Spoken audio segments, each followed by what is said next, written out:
I've got to say I was absolutely honoured to be invited and to sit amongst some of the greatest minds, constitutionally and otherwise, in this country. And tonight, I'm joined by three of the people that were there. Two of these folks organised the weekend and put it together. The other one you will be very familiar with if you've been playing in the Commonwealth Fields in New South Wales for a little while. I'm sure when I mention the name Mona, everybody will say, "Hey, it's Mona!" because she's wonderful. And, of course, we're joined by Peter and Donna as well from the Corruption Whistleblower. Thank you guys for coming on, joining us tonight, and thank you for the weekend. I know the boys who hosted us are sitting around you there somewhere. Thanks, Carl. I want to publicly thank them for the weekend as well. Yeah. We had an amazing time, and it was such a learning experience. I feel honoured to have been invited to attend. Thank you very much. And tonight we're going to share a little bit.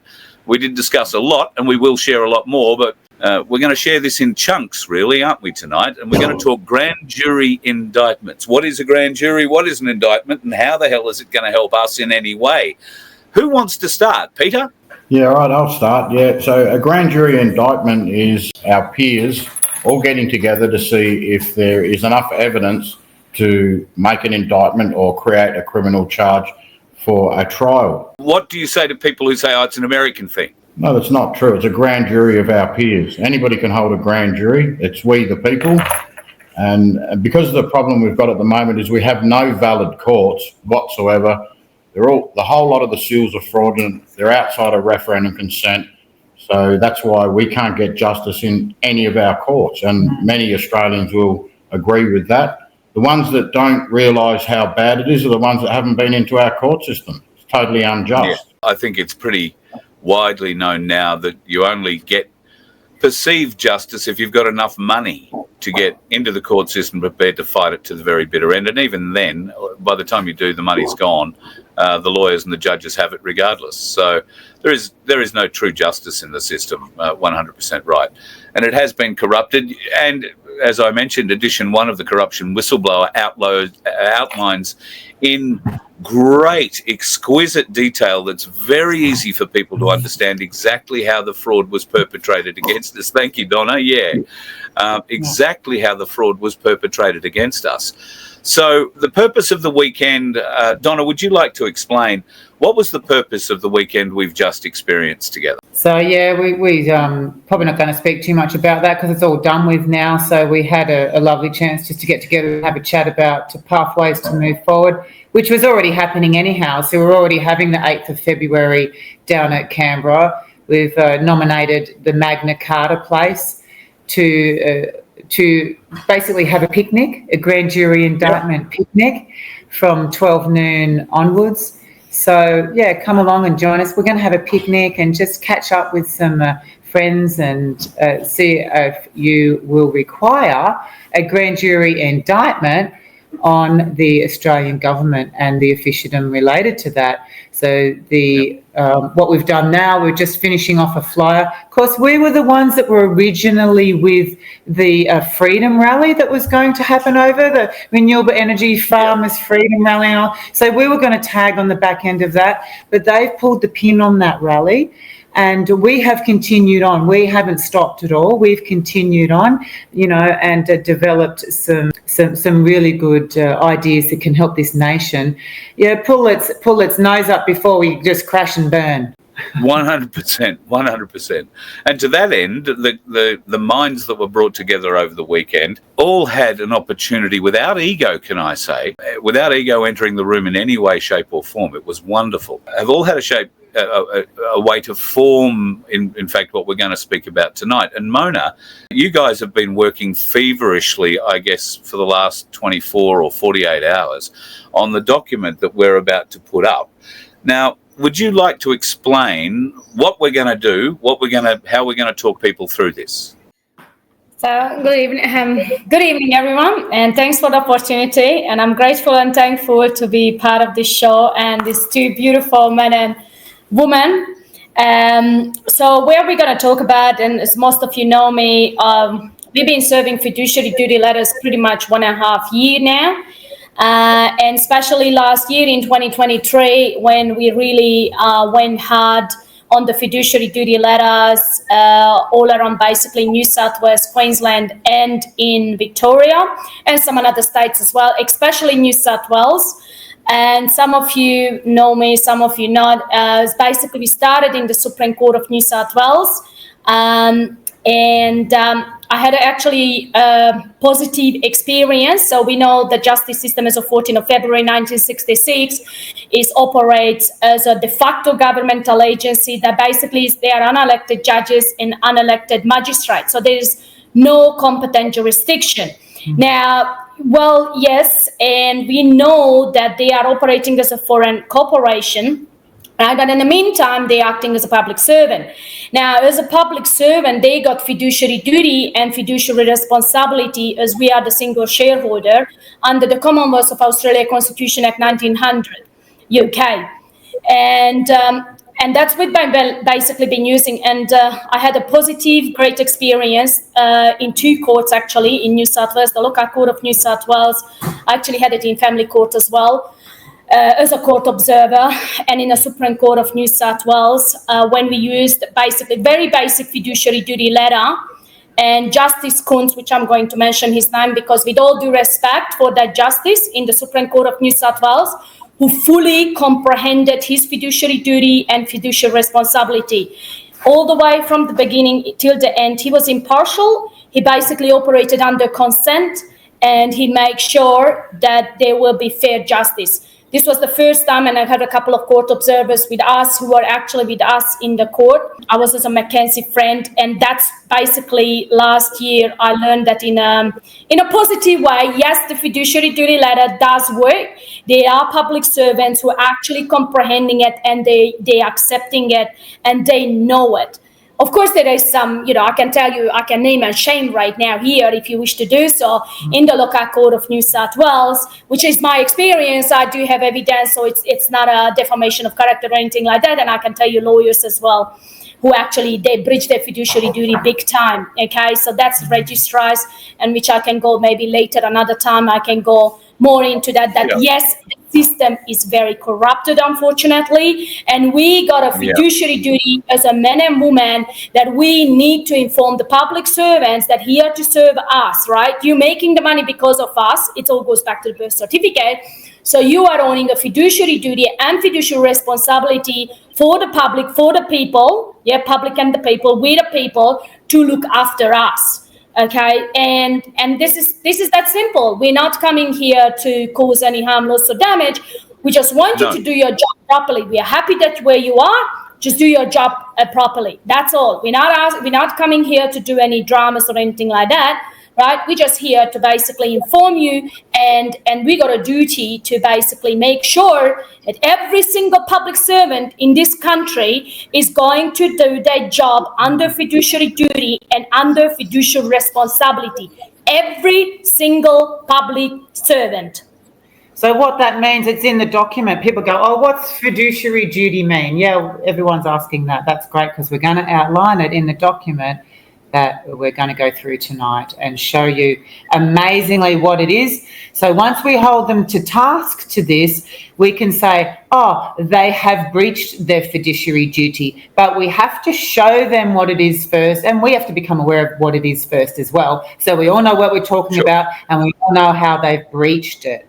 And then we can create the indictment. That's how it relates to the grand jury indictment. If we find they've breached this, there's another thing we can indict them on. So it's getting that evidence, so it's a matter of people stepping up and doing this. So, we're getting some yeses in the comments. I can see that. Thank you. That's great. So we'll have a document, and we'll have a read through it. It's very important. Don't think that we have to rush.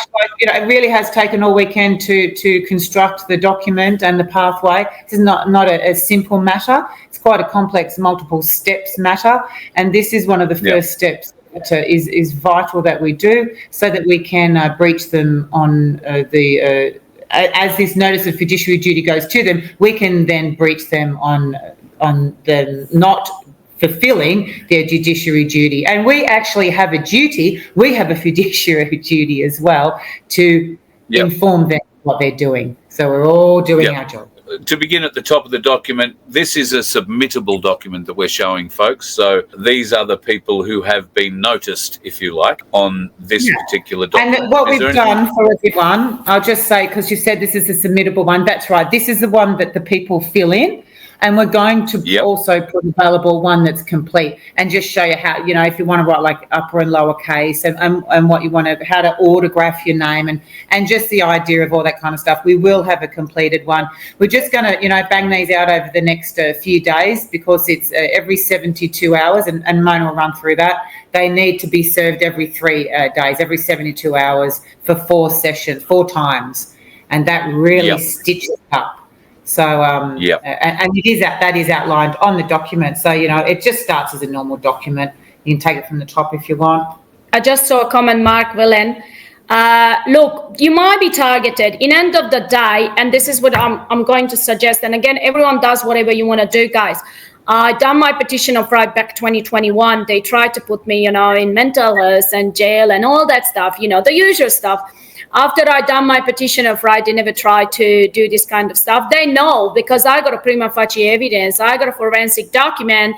As of 14th of February 1966, this whole governmental system is operating a de facto. And this is one of the main reason this is like, it's very peaceful.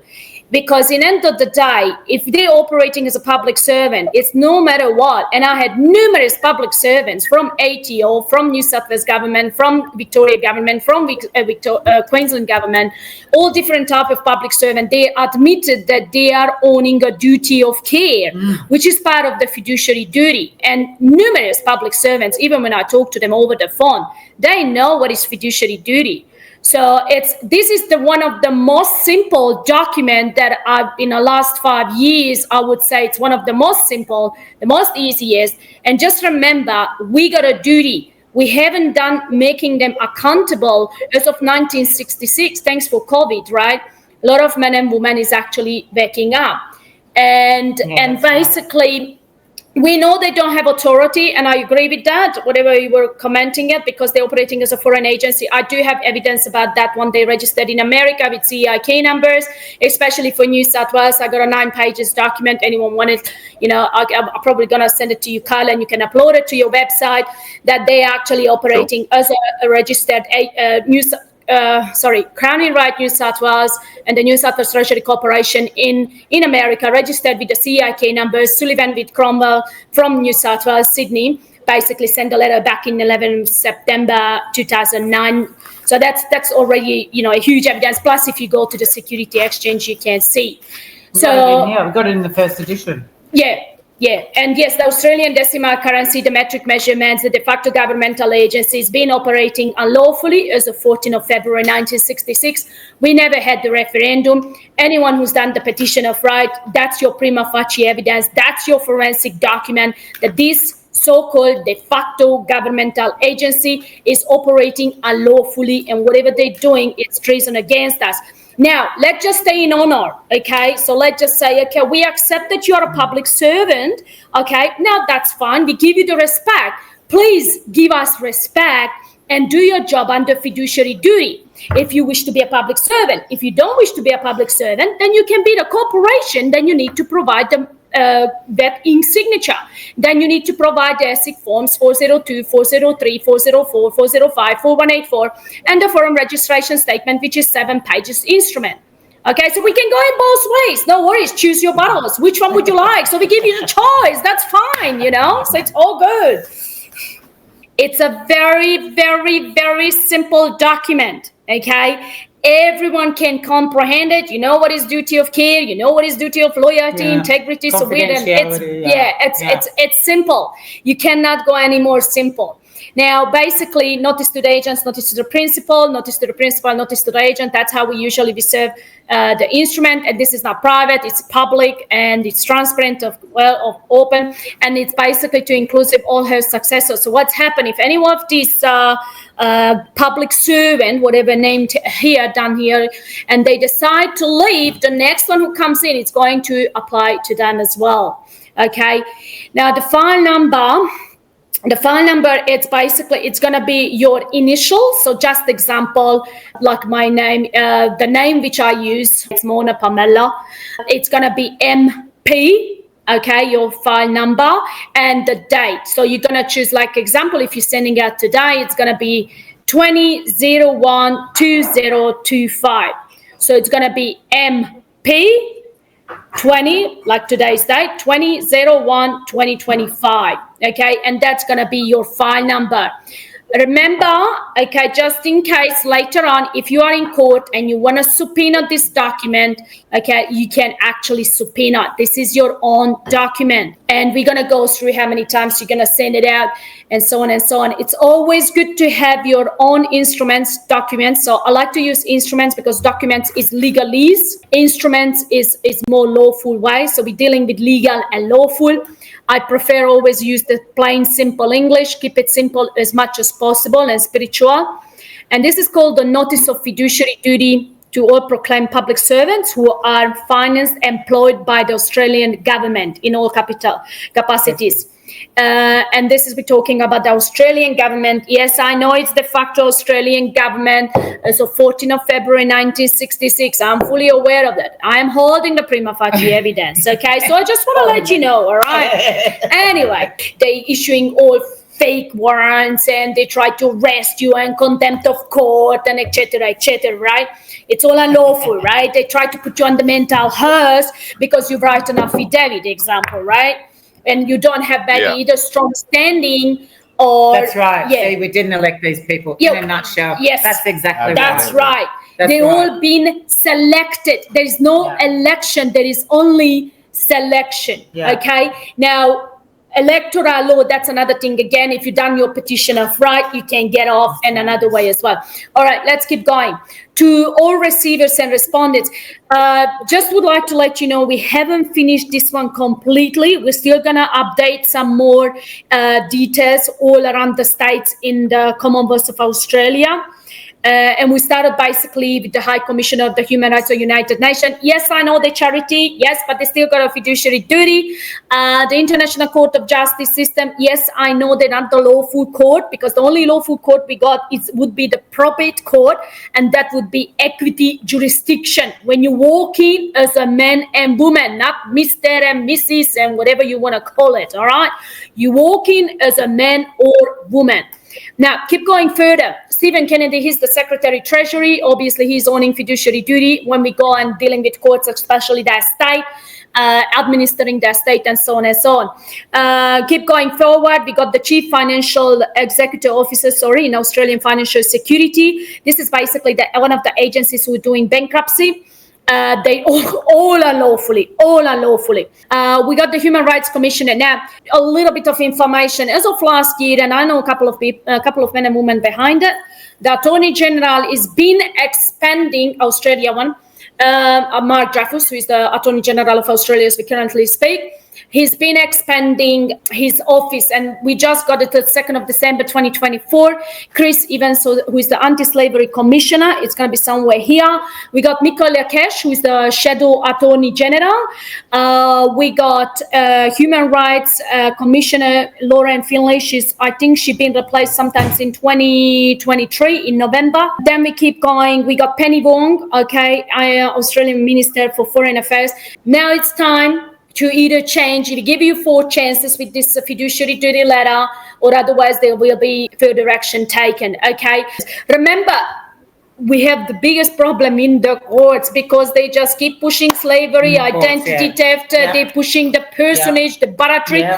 And another thing, we got the lawyers mainly the lawyers are pushing it. And this is one of the reasons. And I know judges, I know magistrates who are actually waiting for you guys to put them on fiduciary duty and make them to do their job under fiduciary duty because they cannot have conflict of interest, okay? There are people who are waiting for us, and they want us to keep making them accountable. I had public servants told me just down in the bottom, I'm just following orders, and up in the top who are responsible what's happening. Okay. So these public servants are admitting it. I talk to sheriff, wow. I talk to police, I talk to in the courts, you know, and I met with a lot of beautiful public servants who know they're dirty, but they're all up in the top. So you need to, that's one of the reasons. And they just lose their job if they do anything, wouldn't they? Oh, if you don't do it, you might going to lose your job. Exactly. Or God knows what's going to happen. This is simple. You're coming in pace. You're not pushing them. Okay. You just want them to do their job. That's it. We're not asking anything else, right? The justices, like the Supreme Court justices, the Chief Magistrate, all the states, High Court, okay, because the High Court as well is responsible. The family court, I haven't put the family courts, but they will be put as well. We will be putting them there. Because the family courts are the most corrupted courts, and plus the probate courts, if they're dealing with the deceased estate as well. Okay, I've seen it again. So I've seen a lot of corruption, guys.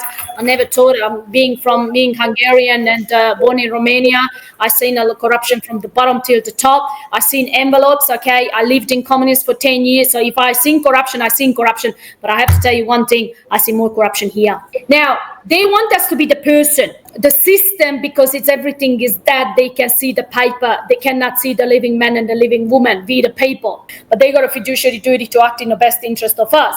You have to put your the full name. Now we're gonna have an example which I sent you as well before. That again you have to do not put all caps, please, because that's the deceased estate. So anytime you use the all caps name, that's the deceased estate. If you use how we put it up, like capital J, then you John, all small caps, then you put James with the capital J, and the rest is small, then you put S with the upper lowercase, sorry. Usually this is the bond servant. Okay, if you look up the judicial notice. Their duties, they're really basic duties, which is what Mona keeps saying. So we're holding all public servants, because this covers all the public servants, it's not limited to a range of ethical and legal and lawful, their responsibilities. So this is what we're saying, that we are holding them accountable for this. So the first one, of course, is duty of care. All public servants are expected to perform your duties in a lawful legal manner with due diligence, competence and prudence, such as making well-informed and lawful decisions based on careful consideration for all relevant information and potential impacts. And for example, that is abuse of power using judicial office for personal gain or to favour certain parties. So we give them an example of what would be a breach of that duty of care. And we're putting our names to each individual. And number 2 is their duty of loyalty. So all public servants must prioritise we, the people, but you say we and then you put your name there. The benefit, and we are the beneficiary and creditor. They must prioritise our interests above, we're talking to them, so we do it in like first person, above your personal and private interests, performing diligently and upholding loyalty to the people and our interests. So we require a certain amount of loyalty to us. So all public servants must conduct themselves with honesty and integrity, avoiding any behaviour that might undermine your full name. Again, you decide how you want to write it. As I mentioned, that's how I write it, with all small caps, because that's the free woman.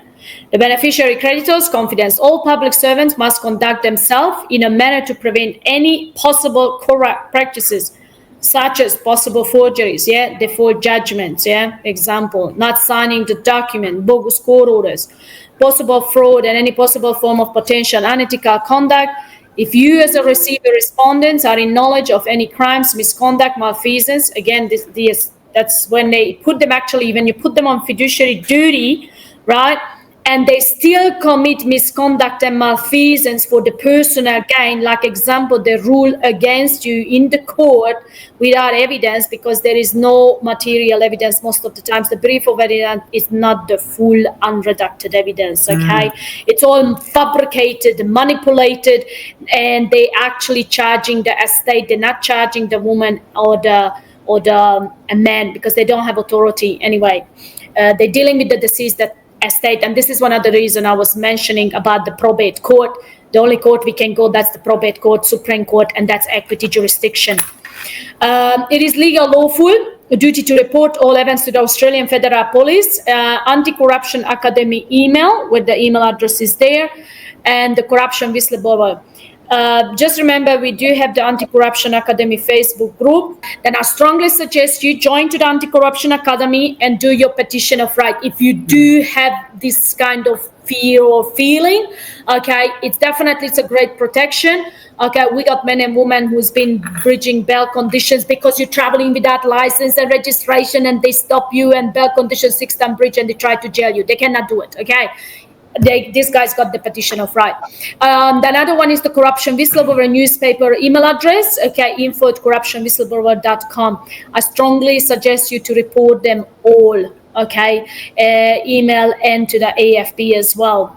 And AFP is going to be on fiduciary duty as well. They are owning fiduciary duty for us as a public servant to do their job accordingly.